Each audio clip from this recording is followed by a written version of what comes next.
Hello friends, मैं हूं सन्मय प्रकाश और आप देख रहे हैं यूट्यूब चैनल सरकारी जॉब न्यूज़। वैसे तो कई टॉपिक्स हैं इस करंट वीडियो में, लेकिन सबसे ज़रूरी है एक देश एक चुनाव वाला मुद्दा। केंद्र सरकार की ये कोशिश है और उसका मन है कि पंचायत से लेकर लोकसभा तक एक साथ चुनाव हो। देश में तमाम चुनाव जो भी जनप्रतिनिधि हों वो एक ही बार में चुन लिया जाए 5 साल के लिए। तो ये जो पूरा मुद्दा है और इसके लिए एक कमेटी भी बन गई है। आने वाले वक्त में ये हो सकता है कि पूरे देश का जो चुनावी सिस्टम है वो पूरा का पूरा बदल जाए। ये भी हो सकता है कि ना भी बदले। तो ये जो पूरा मुद्दा है ये काफ़ी ज़्यादा चर्चा में है। दो ही टॉपिक काफ़ी चर्चा में है इस देश में, एक तो चंद्रयान और दूसरा एक देश एक चुनाव। अभी की बात कर रहा हूँ मैं, ठीक है। तो इस पर डिटेल बात करेंगे, सभी एग्जामिनेशन के लिए ज़रूरी है। MCQ और डिटेल भी बताने जा रहा हूँ, एक एक पॉइंट बताने जा रहा हूँ। ये अच्छा है लोकतंत्र के लिए या ख़राब विचार है, ये सब कुछ भी चर्चा करेंगे। दुनिया में कहाँ कहाँ पर इस तरह की चीज़ें चल रही हैं, एक देश एक चुनाव का पूरा मुद्दा, और वहाँ इम्प्लीमेंट किया जा रहा है किन देशों में नहीं किया जा रहा और क्यों नहीं किया जा रहा है, ये सब आपको बताएंगे। इसके अलावा भी क्वेश्चन हैं, जैसे रोवर प्रज्ञान उसको स्लिप मोड में डाल दिया गया है, और भी कुछ टॉपिक हैं। तो शुरू करते हैं दोस्तों, और पहला क्वेश्चन लेते हैं, बहुत ही महत्वपूर्ण है और एक लाइक तो बनता है। आप सबसे अपील है, जिन लोगों ने सब्सक्राइब नहीं किया ज़रूर कर लें और बेल आइकन दबाएंगे तो नोटिफिकेशन आपको वक्त पे मिल सकेगा। तो पहला क्वेश्चन लेते हैं, एक देश एक चुनाव के मुद्दे पर केंद्र सरकार ने किसकी अध्यक्षता में 8 सदस्यीय कमेटी का गठन किया? आंसर होगा रामनाथ कोविंद। कौन है वो? पूर्व राष्ट्रपति भारत के, ठीक है। और ये रहा फोटोग्राफ इनका, ठीक है। अब इस पर चलते हैं, किसने गठन किया है इस कमेटी का? तो केंद्रीय कानून मंत्रालय ने, ठीक है। कमेटी के अध्यक्ष कौन है? पूर्व राष्ट्रपति रामनाथ कोविंद। कमेटी के सदस्य कौन कौन है? गृह मंत्री अमित शाह, कांग्रेस लीडर अधीर रंजन चौधरी जो लोकसभा में कांग्रेस के लीडर हैं, राज्यसभा के पूर्व नेता विपक्ष गुलाम नबी आज़ाद, पूर्व वित्त आयोग के अध्यक्ष NK सिंह, वरिष्ठ वकील हैं हरीश साल्वे, पूर्व लोकसभा महासचिव सुभाष C कश्यप, पूर्व मुख्य सतर्कता आयुक्त यानी पूर्व CAG संजय कोठारी, ठीक है। तो ये सब सदस्य हैं, यानी टोटल रामनाथ कोविंद को जोड़ लें तो ये 8 सदस्यीय कमेटी हो जाती है। इसके अलावा भी बात है, जैसे विशेष आमंत्रित सदस्य के रूप में कानून मंत्री अर्जुन राम मेघवाल रहेंगे और कानूनी मामलों के सचिव नितेन चंद्रा, उनको भी विशेष आमंत्रित सदस्य बनाया गया है। लेकिन मुख्य रूप से ये 8 सदस्यीय ये कमेटी बनाई गई है। और ये कमेटी क्या काम करेगी उससे पहले बताऊं, ये अधीर रंजन चौधरी, इन्होंने केंद्र सरकार को लेटर लिखा और कहा कि हम इस कमेटी में नहीं रहना चाहते हैं और ये जो पूरा जो विचार है उसके वो खिलाफ हैं, ठीक है। आगे बढ़ते हैं, एक एक करके तमाम टॉपिक को समझेंगे। पहले कमेटी का काम क्या है? तो देश में लोकसभा और राज्य विधानसभाओं के चुनाव कैसे एक साथ हो सकते हैं, जैसा कि 1967 तक होता रहा था। अब ये उसके बाद क्यों नहीं हुआ, ये भी हम आगे बताएंगे आपको। तो इस कमेटी को ये विचार करना है कि लोकसभा, विधानसभा, नगर पालिका और पंचायत, ग्रामीण पंचायत चुनाव वो एक साथ कैसे कराए जा सकते हैं, इस पूरे मुद्दे की जांच करना। इसके अलावा भारतीय संविधान, जनप्रतिनिधित्व अधिनियम और किसी भी अन्य कानून या नियमों पर रिपोर्ट तैयार करना। जो भारतीय संविधान है उसके मुताबिक अभी वर्तमान में एक देश एक चुनाव नहीं हो सकता है। तो इसके लिए क्या क्या करना होगा? संविधान भी बदलना पड़ेगा, उसमें प्रावधान में चेंज करने पड़ेंगे। जनप्रतिनिधित्व अधिनियम उसको बदलना पड़ेगा और बहुत सारे कानून नियम हैं उन सब को बदलना पड़ेगा। तो उस पर यह कमेटी रिपोर्ट तैयार करेगी कि कैसे क्या किया जाए, ठीक है। और क्या है? विशिष्ट संशोधन और अनुशंसा करना। इसमें एक साथ चुनाव कराने के उद्देश्य से क्या क्या संशोधन की आवश्यकताएं हैं, मतलब कि संविधान, जनप्रतिनिधित्व अधिनियम और तमाम अलग अलग कानून जो हैं उन सब में, ठीक है। तो बेसिक बात आप समझ चुके हैं कि जो कमेटी है वो क्या है और उसका काम क्या है, ठीक है। अब ये देखते हैं कि इस मुद्दे पर इससे पहले भी चर्चा हो चुकी है। देखिए, कई बार चर्चाएं हो चुकी हैं। कुछ दशकों में चुनाव आयोग, नीति आयोग, विधि आयोग, संविधान समीक्षा आयोग, उन सब की ओर से इसके बारे में विचार आता रहा है। साथ ही जो विधि आयोग यानी लॉ कमीशन जो है वो एक बार तो तमाम राजनीतिक दलों और क्षेत्रीय पार्टियों के साथ 3 दिन का एक कॉन्फ्रेंस भी कर चुका है, बातचीत भी कर चुका है। कुछ राजनीतिक पार्टियों ने सहमति जताई थी, जैसे बीजेपी ये चाहती है। हालांकि ज़्यादातर अधिकांश जो पार्टियां हैं उन सब ने विरोध किया था, और जो विरोध कर रहे हैं उनका ये कहना है कि ये विचार लोकतांत्रिक प्रक्रिया के खिलाफ है, और जब तक इस विचार पर आम राय नहीं बनती तब तक ये एक देश एक चुनाव का जो पूरा मामला है उसको वो संभव नहीं है कि इसको धरातल पर उतारा जाए, इसको इम्प्लीमेंट किया जाए। ठीक है, अब आगे बढ़ते हैं और अब समझते हैं कि क्या लाभ है एक देश एक चुनाव होने से, फ़ायदे क्या क्या है, फिर उसके बाद नुकसान पर भी बात करेंगे। देखिए, करीब हर साल देश में किसी न किसी राज्य में चुनाव होते ही रहते हैं, और इससे नीतिगत निर्णय के साथ साथ जो एडमिनिस्ट्रेटिव वर्क है वो सब प्रभावित होते हैं, ऐसा सरकार का कहना है, केंद्र सरकार का कहना है।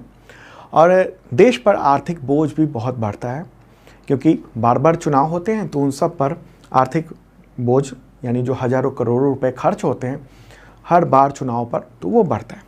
और इससे ब्लैक मनी, भ्रष्टाचार ये सब भी है। तो अगर हम एक साथ चुनाव कराते हैं तो कालाधन और भ्रष्टाचार उन सब पर रोक लगाने में मदद मिलेगी। और तो कालाधन और भ्रष्टाचार रोकने और इसके अलावा जो नीतिगत निर्णय है इन सब पर असर क्यों पड़ता है, क्योंकि बार बार आदर्श आचार संहिता जो चुनाव आयोग का है वो लागू होता है, उसकी वजह से दिक्कत होती है। और कुछ विशेषज्ञों का ये भी कहना है कि देश के जनसंख्या बढ़ी है, तो ऐसे में तकनीक के इस्तेमाल करके एक देश एक चुनाव की संभावना है। कुछ का कहना है कि ये एक देश एक चुनाव जो विचार है वो विकासोन्मुखी है, यानी ये अच्छा विचार है, और इससे बार बार आदर्श आचार संहिता लागू करने की ज़रूरत नहीं पड़ेगी। चूँकि बार बार आचार संहिता लागू होती है तो ऐसे में जो नीतिगत निर्णय है, योजनाएं हैं, उन सबको लागू करने में दिक्कत आती है। ठीक है, तो अब एक और सवाल उठता है कि ये सब तो अच्छी अच्छी बातें ये सब हो गई, किन देशों में एक देश एक चुनाव जो है वो नियम लागू है? कुछ देश हैं ऐसे, जैसे जर्मनी है, हंगरी, दक्षिण Africa, Indonesia, Spain, Slovenia, Albania, Poland, Belgium, ऐसे कुछ देश हैं जहाँ पर एक ही बार में सारे चुनाव हो जाते हैं। लेकिन ज़्यादातर लोकतांत्रिक देशों में ऐसा नहीं होता है। तो अब देख लेते हैं कि क्या क्या नुकसान है एक देश एक चुनाव के मुद्दे पर। देखिए, पूरे देश में इस पर अलग अलग लोगों की राय है, तो अच्छी अच्छी बातें पहले बताई। अब जो लोग कह रहे हैं कि क्या गलत हो सकता है इससे, वो ये रही कि विशेषज्ञों का ये कहना है, कुछ का, कि संविधान ने संसदीय मॉडल दिया है, और इस संसदीय मॉडल में लोकसभा और विधानसभाएं 5 साल के लिए उसके लिए चुनाव होता है, लोकसभा और विधानसभाओं के लिए। और संविधान में ऐसे कई प्रावधान हैं जो एक देश एक चुनाव के उलट प्रतीत होते हैं। जैसे अनुच्छेद 2 के तहत संसद किसी नए राज्य को भारतीय संघ में शामिल कर सकता है। अनुच्छेद 3 के तहत संसद किसी कोई नया राज्य बना सकता है, 2 राज्यों को अलग करके। तो ऐसे में क्या है, अलग अलग चुनाव कराने की ज़रूरत पड़ सकती है। अनुच्छेद 85(2) ख के अनुसार राष्ट्रपति लोकसभा को, और अनुच्छेद 174(2) ख के तहत राज्यपाल विधानसभा को 5 साल से पहले भंग कर सकते हैं अगर ख़ास परिस्थिति होती है तो। अनुच्छेद 352 के तहत युद्ध, बाहरी हमला या विद्रोह की स्थिति में नेशनल इमरजेंसी लागू करके लोकसभा का कार्यकाल भी बढ़ाया जा सकता है, 5 साल से ज़्यादा भी किया जा सकता है, लेकिन खास स्थिति में। अनुच्छेद 356 के तहत राज्यों में राष्ट्रपति शासन लगाया जा सकता है, और अगर कुछ विधानसभाओं के मन के विपरीत मतलब उनका कार्यकाल घटाया और बढ़ाया जाता है तो राज्यों की स्वायत्तता पर असर पड़ सकता है। ये कहना है जो इस विचार के विरोधी हैं उन सब का। और महत्वपूर्ण बात, द हिंदू ने एक आर्टिकल प्रकाशित किया है, one nation one election is an attempt to centralisation of powers. ये क्या करेगा, ये सत्ता यानी पावर का केंद्रीकरण बढ़ा देगा। पावर का केंद्रीकरण मतलब एक तरह से राष्ट्रपति प्रणाली की ओर हम अपरोक्ष रूप से चले जाएंगे। एक व्यक्ति जो है वो सबसे महत्वपूर्ण हो जाएगा, वही उसके पास बहुत ज़्यादा पावर हो जाएंगे, ऐसे भी कहना है। देखिए भारत में क्या है, भारत जो है वो एक संसदीय प्रणाली है। अमेरिका की तुलना करेंगे, अमेरिका में क्या है, वहाँ राष्ट्रपति प्रणाली है। अंतर क्या है दोनों में? भारत में प्रधानमंत्री अकेले वो डिसीजन सब कुछ नहीं ले सकता है, मतलब उसको कोई भी डिसीजन लेना है तो मंत्रिमंडल को लेना है, ठीक है, और वो जवाबदेह है संसद से। अमेरिका में ऐसा नहीं है।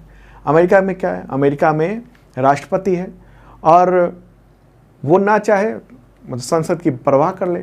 हाँ, उसे कुछ बिल पास कराने होते हैं तो वो फिर वहाँ के सांसदों और संसद को उसे डील चलती है सांसदों के साथ, उसके बाद फिर अपने विधेयक पास कराते रहते हैं, ठीक है। तो यहाँ पर ये कहा जा रहा है, मतलब यहाँ राष्ट्रपति प्रणाली की बात नहीं कर रहे हैं, वन नेशन वन इलेक्शन, लेकिन ये कहा जा रहा है कि सेंट्रलाइजेशन ऑफ पावर ये इफेक्ट हो जाएगा। यहाँ प्रधानमंत्री प्राइम तो है ही, लेकिन उनका जो डिसीजन है वो अकेले का डिसीजन नहीं हो सकता है इस देश में, मंत्रिमंडल का डिसीजन हो सकता है, पूरा मंत्रिमंडल एक साथ काम करता है, ठीक है। तो ये एक समस्या एक हो सकती है, एक तो संवैधानिक समस्या है, दूसरी समस्या ये बड़ी है सेंट्रलाइजेशन ऑफ पावर। एक और बात कि इस देश में एक देश एक चुनाव की स्थिति पहले रह चुकी है।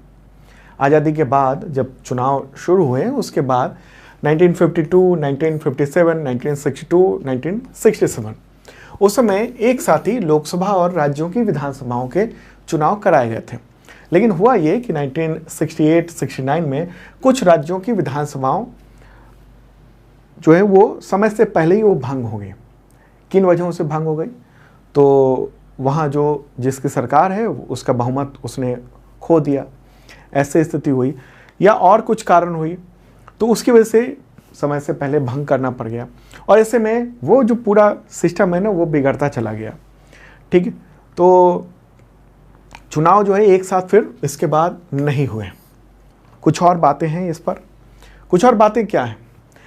इसके विरोध में लोग जो बोलने वाले हैं उनका ये कहना है कि इससे पहले जो कुछ विचार आए थे जब अलग अलग समय में, जैसे चुनाव आयोग के या नीति आयोग के या और अलग अलग लॉ कमीशन के जो रिपोर्ट्स आई हैं वन नेशन वन इलेक्शन को लेकर, तो उसमें ये बातें रही हैं कि ऐसा किया जाए कि विधानसभा है तो उसकी जिसकी सरकार बीच में ख़त्म हो रही है, यानी अगर समर्थन वापस लिया जा रहा है, तो जब तक कि कोई नया जो विरोध कर रहा है जिन लोगों ने उन लोगों की कोई अगर एक सरकार बनाने की क्षमता नहीं हो, तब तक के लिए उस सरकार को बर्खास्त नहीं किया जाए या उनको इस्तीफा देने को मजबूर ना किया जाए। मतलब ये कि अल्पमत में भी सरकार चलती रहे। तो ऐसे में बहुत सारी समस्याएं भी आ सकती हैं कि वहाँ उस विधानसभा में या उस लोकसभा में बिल पास ही नहीं हो पाएंगे। तो ऐसी बहुत सारी परिस्थितियाँ हैं, लेकिन जो तर्क देने को लोग हैं, जो अच्छा लोग कह रहे हैं कि बहुत बढ़िया ये स्थिति है, तो उनके लिए ये सब पॉइंट आप देख रहे हैं। आदर्श आचार संहिता, सरकार को लगता है कि बार बार आचार संहिता लगती है, उसकी वजह से उनको बहुत सारे डिसीजन नहीं लेने होते हैं, ठीक है। एक और महत्वपूर्ण बात यहाँ पर जो चर्चा करने लायक है कि एक देश एक चुनाव, उससे क्या फ़र्क पड़ेगा। सरकार को बहुत सारे फ़ायदे हो सकते हैं। केंद्र सरकार को क्या फ़ायदे हो सकते हैं? अब देखिए, जब बार बार चुनाव होते हैं ना कहीं चुनाव हो रहे हैं, तो ऐसे में सरकार को बार बार अपनी परीक्षा देनी होती है। आप याद कीजिए वो वक्त जब कृषि कानून लागू किया गया था और उसके बाद किसानों का आंदोलन हुआ, बहुत बहुत बड़े पैमाने पर आंदोलन हुआ, और उसके बाद उस दौरान मतलब सरकार मान नहीं रही थी किसानों की बात, और जैसे ही उत्तर प्रदेश के चुनाव हुए और पूरा पश्चिम यूपी में माहौल जब बदलने लगा कृषि आंदोलन की वजह से, उसका सरकार ने अचानक कहा कि हम लोगों को इस कानून के बारे में नहीं समझा सके और हम इस कानून को वापस लेते हैं, ठीक है। तो ये जो अलग अलग विधानसभाओं के चुनाव चलते रहते हैं, इससे सरकार पर जनता का नकेल भी रहता है, अपरोक्ष रूप से, सीधे तौर पर नहीं रहता है। तो ये पूरा मुद्दा है एक देश एक चुनाव, और उसमें प्रमुख बात यही है कि क्वेश्चन आपके लिए बनेगा ये कि किसकी अध्यक्षता में ये 8 सदस्यीय कमेटी का गठन किया गया। किसने किया? कानून मंत्रालय ने। कमेटी के अध्यक्ष पूर्व राष्ट्रपति रामनाथ कोविंद हैं और बाकी ये सदस्य हैं कमेटी के, और आमंत्रित विशेष आमंत्रित सदस्य ये दोनों हैं। ठीक है, तो मुझे लगता है इस मुद्दे पर पूरी बात आप समझ चुके होंगे। वैसे तो ये जो मुद्दा है ना बहुत लंबा है, मतलब कई घंटों का भी लेक्चर हो सकता है, लेकिन जो ज़रूरी चीज़ें हैं वो सब मैंने आपको बता दी आपके एग्जामिनेशन के पॉइंट ऑफ व्यू से और आपके समझने के पॉइंट ऑफ व्यू से। तो पक्ष और विपक्ष दोनों आपको समझना चाहिए।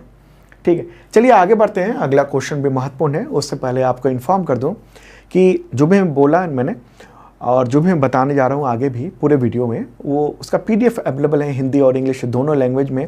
इस वीडियो के डिस्क्रिप्शन में उसका लिंक है, आप वो डाउनलोड कर सकते हैं। ठीक है, और भी बताऊं कि अगर आप तमाम एग्जामिनेशन के करंट अफेयर्स की तैयारी करना चाहते हैं तो ये 1 ईयर का मेंबरशिप प्लान है। इसके ज़रिए आपको मिलता है अगले 365 दिनों तक PDF करंट अफेयर्स का। वो कई तरह के PDF होते हैं, वीकली, मंथली, क्वार्टरली, ईयरली, अगले 365 दिनों तक, और पिछले भी करंट अफेयर्स के PDF आपको मिल जाएंगे। और वो PDF कई तरीके के होते हैं, जैसे कि 1 liner, MCQ with notes, detail, और उसमें वीडियो का लिंक भी होता है, ताकि अगर आप किसी चीज़ को समझना चाहते हैं विजुअली तो क्लिक करेंगे और पूरा वीडियो ओपन हो जाएगा, क्योंकि विजुअली चीज़ें याद रहती हैं। ठीक है, तो महत्वपूर्ण बात। और हाँ, इसी मेंबरशिप के साथ इतने तरह के examination test series, mock test सब कुछ अवेलेबल है तमाम एग्जामिनेशन के, जैसे UPSC, BPSC का जो कांस्टेबल एग्जामिनेशन हो रहा है, और भी कई एग्जामिनेशन, वो UPPSC जो सिविल सर्विस एग्ज़ाम है, SSC के तमाम एग्जामिनेशन, JEE को छोड़कर, तो उन सब के टेस्ट सीरीज, मॉक टेस्ट सब कुछ अवेलेबल है आप सबके लिए। तो देख सकते हैं आप इस वीडियो डिस्क्रिप्शन में ये मेंबरशिप प्लान। चलिए अब आगे बढ़ते हैं और अगला टॉपिक समझते हैं। चंद्रमा पर रोवर प्रज्ञान को स्लीप मोड में क्यों सेट किया गया, जिसे 22 सितंबर को जगने की उम्मीद है? आंसर का चंद्रमा पर रात की वजह से। न्यूज़ देख रहे हैं आप, ठीक है। तो इसरो ने 2 सितंबर को ये बताया है कि प्रज्ञान जो रोवर है उसने अपना काम पूरा कर लिया है और इसे अब सुरक्षित रूप से पार्क कर दिया गया है चंद्रमा के दक्षिण ध्रुव में और स्लीप मोड में सेट कर दिया गया। और इसमें लगे जो पेलोड हैं उनको भी अब बंद कर दिया गया है, क्योंकि और उसी पेलोड की वजह से हम लोग इन्फॉर्मेशन प्राप्त कर रहे थे।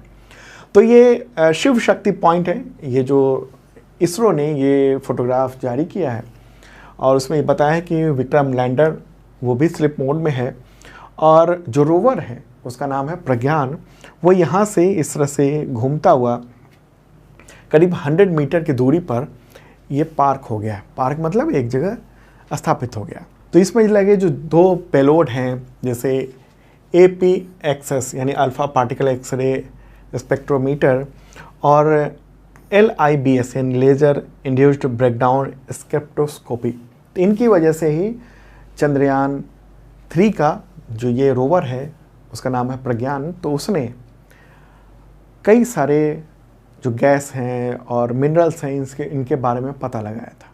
तो इसरो ने ये बताया है कि बैटरी पूरी तरह से चार्ज है और रोवर को ऐसी दिशा में रखा गया है कि 22 सितंबर को जब चांद पर अगला सूर्योदय होगा तो सूर्य का प्रकाश तमाम जो उसके सोलर पैनल है उस पर पड़ेंगे और इसके रिसीवर को चालू रखा गया। उम्मीद की जा रही है कि 22 सितंबर को ये फिर से काम करने लगेगा। ठीक है, अब एक सवाल उठता है आपके मन में कि स्लीप मोड पर क्यों रखा गया है। एक तो रात है और दूसरी बात कि चंद्रयान 3 जो मिशन है ना वो मात्र 14 दिनों का है। ऐसा इसलिए क्योंकि चंद्रमा पर 14 दिन रात और 14 दिन का उजाला होता है, तो 14 दिन का ही उसकी लाइफ रखी गई थी और उसने अपना काम पूरा कर लिया है। और रात को तापमान यहाँ पर -200 डिग्री से भी ज़्यादा हो जाता है। रोवर लैंडर जो है ना वो सूर्य की रोशनी में तो पावर जनरेट कर सकता है, रोवर और लैंडर दोनों, लेकिन रात में पावर जनरेशन का काम रुक जाता है। तो पावर जनरेशन नहीं होगा तो उसके जो इलेक्ट्रॉनिक्स सिस्टम है वो भयंकर ठंड को झेल नहीं पाएंगे और ख़राब हो जाएंगे। तो इसलिए अभी रोवर प्रज्ञान को स्लीप मोड में रख दिया गया है। अब सवाल है कि क्या रोवर प्रज्ञान जग जाएगा? इसरो चीफ ने इसके बारे में कहा है। उन्होंने कहा है कि वहाँ पर तापमान -200 डिग्री तक नीचे चला जाता है, उससे भी नीचे चला जाता है।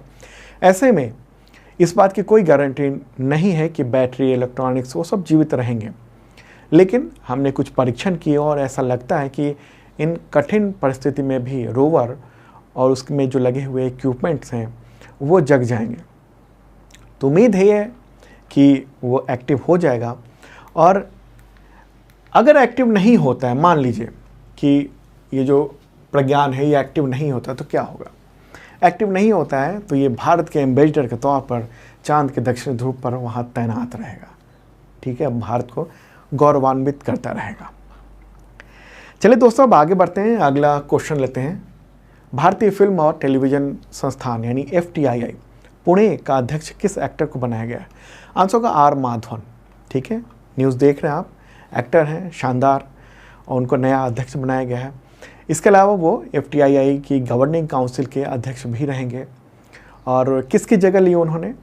तो फिल्म निर्माता और एक्टर शेखर कपूर, उनकी जगह ली है उन्होंने। ठीक है, तो किसने ये नियुक्ति की है उनकी? तो केंद्रीय सूचना और प्रसारण मंत्रालय की ओर से नियुक्त किया गया है उनको। R माधवन शानदार एक्टर हैं और डायरेक्टर भी हैं। अभी हाल ही में फिल्म आई थी उनकी एक्टिंग में और उनके निर्देशन में, रॉकेटरी द नब्बी इफ़ेक्ट्स, और 69th जो राष्ट्रीय फिल्म पुरस्कार हुए हैं उसमें सर्वश्रेष्ठ फीचर फिल्म का अवार्ड इन्हें मिल चुका है। ठीक है, अभी मिला नहीं, मतलब अनाउंस हुआ है। चलिए आगे बढ़ते हैं, अगला क्वेश्चन। ऑल इंडिया रेडियो के समाचार सेवा प्रभाग, उसका महानिदेशक यानी डायरेक्टर जनरल किसे नियुक्त किया गया है? आंसर होगा डॉक्टर वसुधा गुप्ता। 31 अगस्त को उन्होंने चार्ज ले लिया है और उन्होंने N वेणुधर रेड्डी की जगह ली है जो रिटायर हो गए। तो 32 ईयर की हैं डॉक्टर वसुधा गुप्ता और 1989 बैच की इंडियन इंफॉर्मेशन सर्विस की सीनियर अधिकारी हैं। आगे बढ़ते हैं, अगला क्वेश्चन। अंतर्राष्ट्रीय चैरिटी दिवस कब मनाया जाता है? आंसर होगा 5 सितंबर को। मदर टेरेसा, उनके निधन के वर्षगांठ पर यह दिवस मनाया जाता है। संयुक्त राष्ट्र ने इस दिवस को घोषित किया हुआ है और मदर टेरेसा को तो 1979 में गरीबी और संकट से, मतलब गरीबों को संकट से उबारने के काम के लिए शांति का नोबेल प्राइज़ भी मिल चुका है। ठीक है, तो इन्हीं के डेथ एनिवर्सरी पर यह 5 सितंबर को आयोजित किया जाता है ये दिवस। अगला क्वेश्चन लेते हैं। भारतीय प्रतिस्पर्धा आयोग यानी कॉम्पिटिशन कमीशन ऑफ इंडिया ने विस्तारा एयरलाइंस का विलय किस एविएशन कंपनी में करने की अनुमति दी है? आंसर होगा एयर इंडिया। ठीक है, एयर इंडिया में करने की अनुमति दे दी है। इसके लिए अनुमति मांगी थी टाटा ग्रुप ने, टाटा SAI एयरलाइंस की ओर से, कि विस्तारा जो है ना वो एयर इंडिया के साथ ही मर्ज हो जाए। तो चूँकि बहुत बड़ी कंपनी है, ऐसे में ये कॉम्पिटिशन कमीशन ऑफ इंडिया से परमिशन लेनी थी। इसलिए भी लेनी थी क्योंकि कुछ ही एयरलाइंस कंपनियां हैं देश में और मोनोपोली ना हो जाए, इसके लिए कॉम्पिटिशन कमीशन ऑफ इंडिया से ये परमिशन लेना ज़रूरी था। तो एयर इंडिया, उसके चेयरमैन कौन है? N चंद्रशेखरन। CEO कौन है? Campbell Wilson. अगला क्वेश्चन लेते हैं। Global finance central banker report 2023 में RBI गवर्नर शक्तिकांत दास को कौन सी रेटिंग मिली है? आंसर होगा A+ रेटिंग दी गई है। दुनिया के 3 बैंकर को ही, सेंट्रल बैंकर को ही ये अवार्ड मिला है A+ रेटिंग का, और उनमें शक्तिकांत दास भी उसमें शामिल है। ठीक है, अच्छा ये रिपोर्ट किसने जारी की है? तो अमेरिका की ग्लोबल फाइनेंस मैगजीन है, उसने ये रिपोर्ट जारी की है। ठीक है, तो इनके अलावा अगर बात करेंगे तो स्विट्ज़रलैंड के गवर्नर जो वहाँ के सेंट्रल बैंक के थॉमस J जॉर्डन और वियतनाम के सेंट्रल बैंक के गवर्नर ग्वेन थी होंग को भी A+ रेटिंग दी गई है। ठीक है, चलिए आगे बढ़ते हैं, अगला क्वेश्चन लेते हैं। किस भाषाई फिल्मों के एक्टर और कॉमेडियन R.S. शिवाजी का निधन हो गया 2 सितंबर 2023 को? आंसर है तमिल फिल्मों के एक्टर कॉमेडियन थे, 66 ईयर के थे और बहुत सारी फिल्मों में उन्होंने काम किया था। अगला क्वेश्चन। प्रेस इंफॉर्मेशन ब्यूरो यानी PIB के नए प्रमुख कौन बन गए हैं? आंसर का मनीष देसाई। ठीक है, वो इंडियन इंफॉर्मेशन सर्विस यानी IIS अधिकारी हैं और इससे पहले सेंट्रल ब्यूरो ऑफ कम्युनिकेशंस यानी CBC उसके प्रमुख थे, सेंट्रल ब्यूरो ऑफ कम्युनिकेशंस के। ओके, अगला क्वेश्चन लेते हैं, गृह मंत्रालय के ऑपरेशन मुस्कान के तहत किस शहर की पुलिस ने 5000 से ज़्यादा नाबालिगों को बचाया और पुनर्वास करवाया? आंसर होगा मुंबई। न्यूज़ भी देख रहे हैं आप, मुंबई। ऑपरेशन मुस्कान, जिसको ऑपरेशन स्माइल के रूप से भी जाना जाता है, तो उद्देश्य ये कि लापता जो बच्चे हैं उनको खोजना, उनको बचाना, उनको पुनर्वास कराना। और ये योजना गृह मंत्रालय की है, केंद्रीय गृह मंत्रालय की। और वो मंत्रालय जो है वो तमाम राज्यों की पुलिस के साथ मिलकर ये काम करता है। तो दोस्तों ये था इंपॉर्टेंट करंट अफेयर्स। कैसा लगा कमेंट बॉक्स में बता सकते हैं। और अगर आपने लाइक नहीं किया तो लाइक बटन जरूर दबा देना और शेयर कर दीजिए तमाम मित्रों को। अब मिलते हैं कल ताज़ा तरीन कंटेंट के साथ। बाय।